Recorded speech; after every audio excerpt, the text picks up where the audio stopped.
আপনি কি মৃত্যুকে ভয় পান? উসমান ইবনে আফফান রাদিয়াল্লাহু আনহু রোজা রেখে কুরআন পাঠ করছিলেন। কেন তিনি রোজা রেখেছিলেন? কারণ বিদ্রোহীরা তাকে নিজের কূপ থেকেই পানি নিতে দিত না। তাই ৮০ বছরের বেশি বয়স হওয়া সত্ত্বেও তাকে শেষ পর্যন্ত কয়েকদিন রোজা রাখতে হয়েছিল। একদিন তিনি রোজা রেখেছিলেন। কোরআন পড়তে পড়তে তিনি ঘুমিয়ে পড়েন। ঘুম ভাঙলে তার মুখে হাসি ফুটে ওঠে।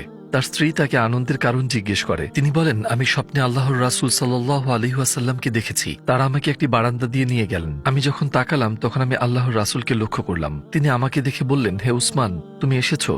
আমি বললাম, আমি এসেছি হে আল্লাহর রাসূল। তিনি বললেন, তারা কি তোমাকে ক্ষুধার্ত ও তৃষ্ণার্ত রেখেছে? আমি বললাম, হ্যাঁ হে আল্লাহর রাসূল। তিনি জিজ্ঞাসা করলেন, তারা তোমাকে বাধা দেয়, এমনকি তোমাকে মসজিদেও যেতে দেয় না, তাই না? আমি আবার উত্তর দিলাম, হ্যাঁ আল্লাহর রাসূল। তারপর তিনি বললেন, তোমার রোজা ভাঙবে না, আমরা আজ সন্ধ্যায় ইফতারে তোমার জন্য অপেক্ষা করছি। আর উসমান রাদিয়াল্লাহু আনহু সেদিন বিদ্রোহীদের হাতে শহীদ হন। যখন মৃত্যুই আল্লাহ ও তার রাসূলের সাথে সাক্ষাতের একমাত্র বাধা, তখন মৃত্যুকে ভীতিকর ও অপছন্দনীয় কে বলতে পারে?